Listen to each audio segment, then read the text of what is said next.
ஒரு பெரிய பாம்பு ஒரு வழியில் போகிறவங்க வரவங்கெல்லாம் கடிக்குது.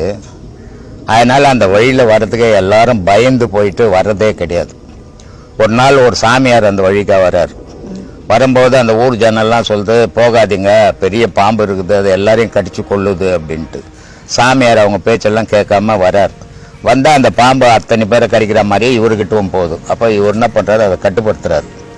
கட்டுப்படுத்திட்டு சொல்கிறாரு, இனிமேல் உன் வாழ்க்கையில் நீ யாரையுமே கடிக்கக்கூடாது, கடிக்காமல் இருக்கணும், நீ உன்னை கண்டு ஊர் பயப்படுது, அது மாதிரி ஆகிடக்கூடாது அப்படின்னு சொல்லிட்டு போயிடுறாரு அவர். இது அதோட கடிக்காமல் இருக்குது. கடிக்காமல் இருக்கிறதால ஊர் ஜனங்கள்லாம் முதல்ல இதை கண்டாவே பயந்தவங்கெல்லாம் அதை கல் தடித்து சாவ பொழைக்க ஆக்கிட்டாங்க அந்த கல் பாம்பை. அப்போ அந்த சாமியார் போயிட்டு மறு வாரம் வர்றாரு. வந்தாக்கா பாம்பு குத்து உயிரம் குல உயிரமா இருக்குது, சாகிற மாதிரி ஆகுது. அவருக்கே ஒரு மாதிரி மனசு கஷ்டமாகி போச்சு, என்ன அந்த பாம்பு இப்படி ஆகிப்போச்சு அப்படின்ட்டு. அப்போ அவர் கேட்குறாரு, என்ன ஆச்சு உனக்கு, ஏன் இப்படி ஆயிட்டு அப்படின்னு. அப்போ அந்த பாம்பு சொல்லுது, இது மாதிரி நீங்கள் யாரையும் கடிக்காதுன்னு சொன்னீங்க, நான் யாரையும் கடிக்கிறது இல்லை, ஆனால் ஊர் ஜனெல்லாம் என்னை கல்லுலைங்கள்லையும் அடிச்சு என் உடம்பெல்லாம் புண்ணாக்கி உயிர் போகிற அளவுக்கு ஆக்கிட்டாங்க, நீங்கள் தானே சொன்னீங்க அப்படின்னு அந்த பாம்பு சாமியார்கிட்ட சொல்லுது. அது சாமியார் சொல்கிறாரு, அப்பா உன்னை கடிக்க வேணான்னு தான் சொன்னேன், உன்னுடைய பாதுகாப்புக்கு சீர வேணான்னு சொல்லலை.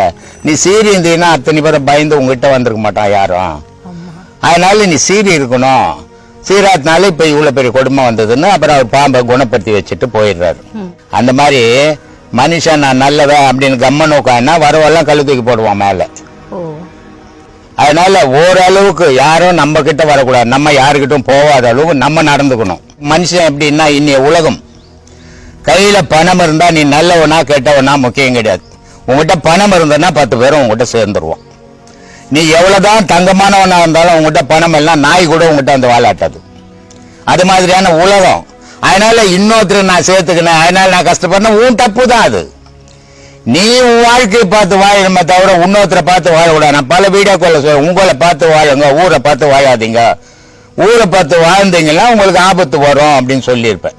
அதனால இந்த தேவையற்ற வேலைகளை நிறைய பேர் இந்த மாதிரி செய்யறாங்க. பெருமைக்கு போய் எல்லாருக்கிட்டும் போறது, அவங்களுக்கு போய் செலவு பண்றது, அப்புறம் இவங்க கிட்ட இல்லாத போது அவங்க எல்லாம் மதிக்கிறது இல்லை. அப்ப மன வருத்தப்பட, நான் இவ்வளவு செய்தேன், யார் போய் அவங்க கேட்டாங்க, வந்த நீயா மேல் ஊந்து போய் செய்து போட்டு பின்னாடி வருத்தப்படுறதுல பயனே கிடையாது. உன்னை நீ காப்பாத்திக்கோ, கடவுளை நானி தர்மத்தை பண்ணு, அது மட்டும்தான் உன்னை காப்பாத்தான். ஒரு நாளைக்கு உனக்கு 50 ரூபாய் சம்பாதிக்கிற, 25 ரூபாய் சாப்பிட்ற, 25 ரூபாய் எடுத்து வச்சுக்கிற. ஒரு நாளைக்கு ஒருத்தன் 1000 ரூபாய் சம்பாதிக்கிறான், 50 ரூபாய் செலவு பண்ணிட்டு 950 ரூபாய் எடுத்து வைக்கிறான். அப்ப அவன் முன்னேறி தானே இருப்பான். அதனால உன்னுடைய உழைப்பை பார், நம்மளுக்கு எவ்வளவு தேவை அந்த அளவுக்கு நம்மளால சம்பாதிக்க முடியுமா, சம்பாரிச்சோமா நமக்கு பாதுகாப்புக்கு எடுத்து வச்சுக்கணுமா, அப்படி வாழுங்க, பிரச்சனையா இருக்காது.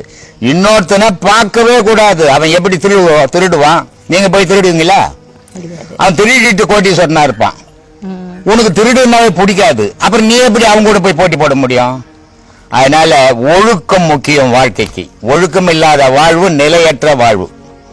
அதனால்தான் சொன்னான் கண்ணதாசன், ரொம்ப அருமையானதுன்னா, அளவுக்கு மேலே பணம் வைத்திருந்தால் அவனும் திருடனும் ஒன்றாகும், வரவுக்கு மேலே செலவுகள் செய்தால் அவனும் குருடனும் ஒன்றாகும். அதனால 1000 ரூபாய் சம்பாதிச்சு 2000 ரூபாய் நான் சொந்தக்காரெல்லாம் வந்துட்டாங்க செலவு பண்ண மறுநாள் கடங்காரன் வந்து நிற்பான். அதனால உன்னுடைய வருமானத்துக்கு ஏற்ற மாதிரி செலவு பண்ண கத்துக்கோ, உன் வாழ்க்கை நல்லா இருக்கும். உதவின்னு நீ எப்போ நினைச்சிட்டியோ, அவன் நினைக்கிறானா நினைக்கலையான்னு நீ நினைக்க கூடாது.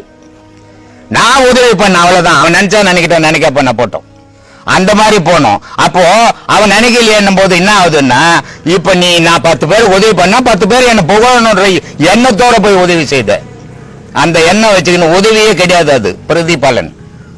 நீ 10 ரூபாய் கொடுத்தீங்கன்னா உன்னை வாழ்த்தணும்னு நினைச்சுன்னு கொடுக்குற. நீ 10 ரூபாய் அவன் ஏழை கொடுத்துட்டேன் எப்படின்னா போட்டோம் அப்படின்ட்டு விட்டுட்டீங்கன்னா உண்மையான தர்மம் அது. அப்போ நீ உதவி செய்யறது உன்னை புகழன்றதுக்காக உதவி செய்துங்கிற, அது உண்மையான தர்மத்துல சேராது, அது சுயநலம். மிக உன்னை புகழத்துக்காக நீ பண்ணினுக்கிற. அதனால அப்படிதான் போவான். இதை நீ எதிர்பார்க்க கூடாது. யாருகிட்ட இருக்கிறான், அவன் நன்றி நினைக்கிறானா, நன்றி நினைக்கல, யோசிக்கவே கூடாது. யோசினா நீ பிரதிபலனை எதிர்பார்த்து செய்யற ஒவ்வொரு செயலும் அர்த்தம். பிரதிபலனை எதிர்பார்க்காம செய்யறது தர்மம். கொடுத்துட்டு அவன் நல்லவனோ கெட்டவனோ தெரியாது, இப்ப கேட்டான் கொடுத்துட்டான், அவ்வளவுதான், போயிட்டான் போ அப்படின்னு போகணும். அதுதான் உண்மையான தர்மத்துல சேரும். பாசம்ன்றது உருவாவதில்லை, பணம் மட்டும்தான் அங்க உருவாகுது. முன்னெல்லாம் வந்து 4 புள்ள வச்சிருந்தாலும் ஒரு கூட்டு குடும்பம், அன்பு இருக்கும், பாசம் இருக்கும். அதனால இந்த பெரியவங்க வந்து ஒரு உடம்பு சரியில்லை கூட அந்த குடும்பத்துல இருக்கிறவங்க விட மாட்டாங்க.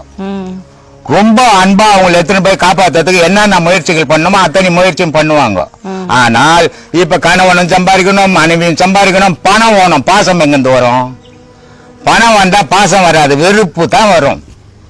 அப்போ அந்த பிறந்த குழந்தைக்கு பாசமே இல்லாத வளருது. அதனால இந்த தாய் தகப்பனை கட்சியில உடம்பு சரியில்லை கூட அது காப்பாற்ற மாட்டேன், என்ன கேட்டு போட்டு நமக்கு என்ன போச்சுன்னு போயிடுது. அதனால இப்ப நிறைய அநாத ஆசிரமங்கள் அதிகமா இருக்குது. காரணம் இந்த பாசம் இல்லாதனுடைய விளைவு தான்.